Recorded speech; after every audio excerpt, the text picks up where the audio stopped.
Howdy there, folks. James, Political Friar, coming at you again. You knew this video was coming, I suppose, and you even knew the title. It's Speaker Mike.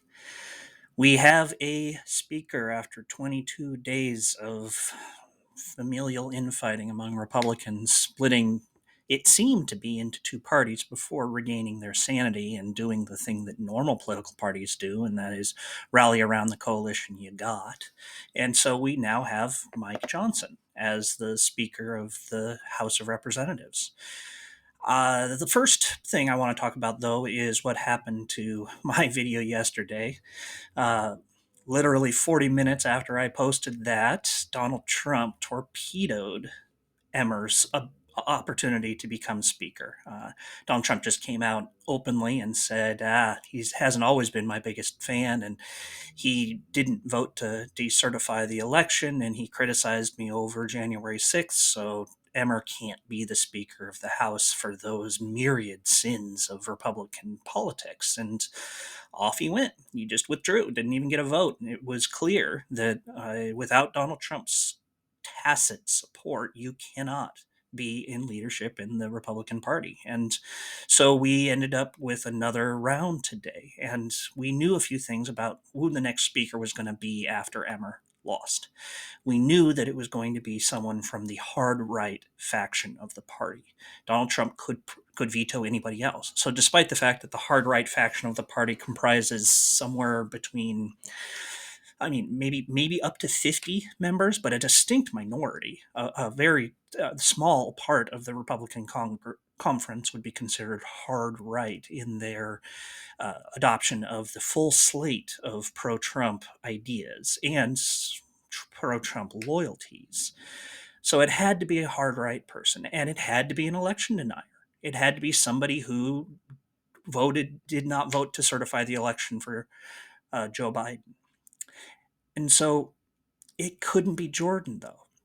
Jordan was Donald Trump's first choice, but boy, that guy has a reputation among his colleagues as just being a jerk, and he demonstrated it when he was rallying his support, quote unquote. He didn't make promises, he didn't ask for votes, he just bullied and intimidated in a very Trumpian fashion, and that rubbed enough moderates the wrong way that they blocked him. But Mike Johnson, Mike Johnson is very much hard right, but he seems to have gotten there in kind of an odd way for a Trump loyalist. It doesn't seem to be about Trump.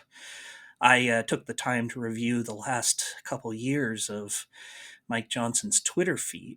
He doesn't mention Trump. It's not about Trump for him. Now, he is clearly a Trump loyalist, but that might be stemming from him being a Republican. He might be a Republican before he's a Trump loyalist. We can hope. But as far as who this guy is, he is a very conservative person. It seems that it is driven off of his faith, largely, which is not a bad place to have your ideas come from. At least it's not dangerous to institutions to be a conservative Republican. That's something that we should have in our ideological milieu is folks who use their faith to come to conclusions, and then we can debate them, and majorities can win. And that's one thing that also seems to be true about Mike Johnson is he seems to be lawful.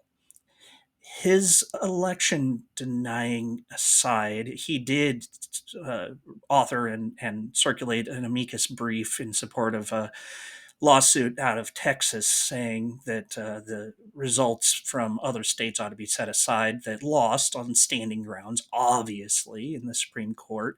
Uh, it was a very, very novel legal theory, but it lost.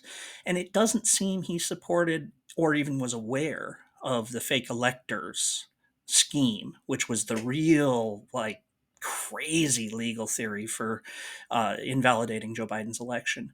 Now, he had to be an election denier, and he was, but he was kind of a selective election denier.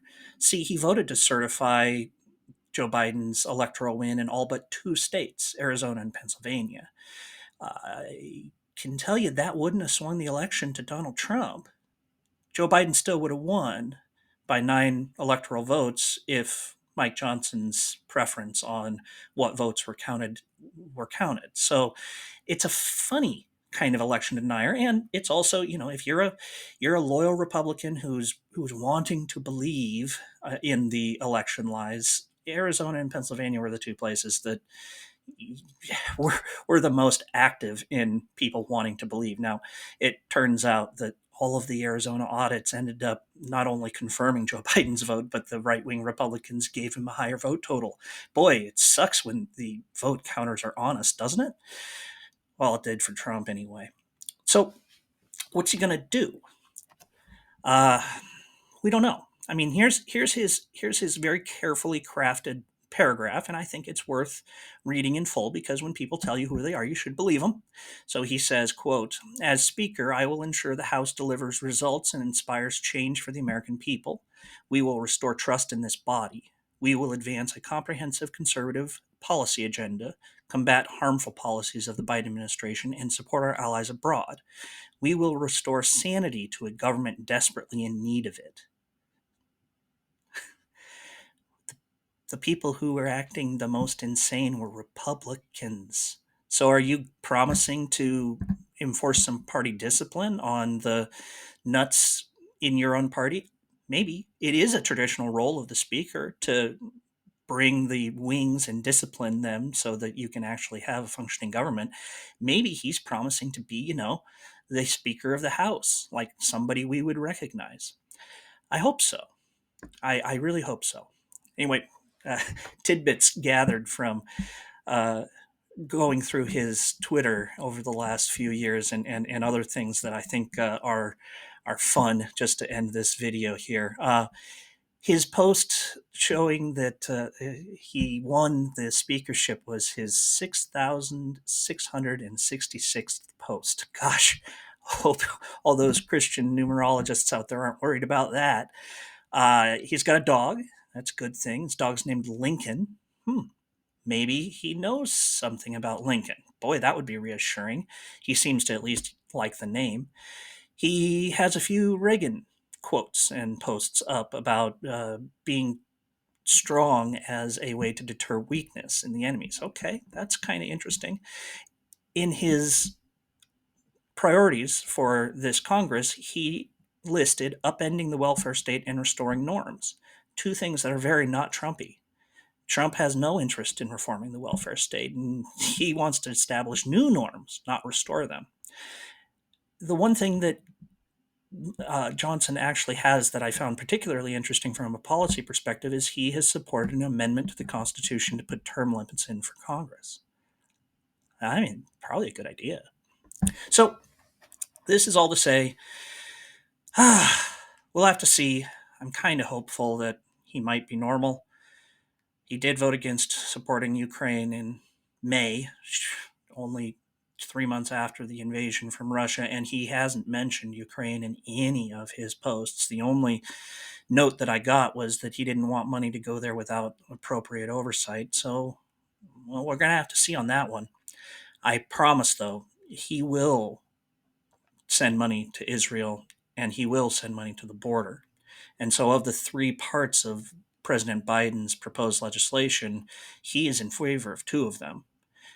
I guess the next thing we'll check is whether he is willing to oppose Russia as fervently as he's willing to oppose China. Anyway, it's just my thought. Leave your comment on how wrong I am down below, and give this video a like, and make sure you're subscribed both here and on politicalfriar.com going forward. I appreciate you. Thanks.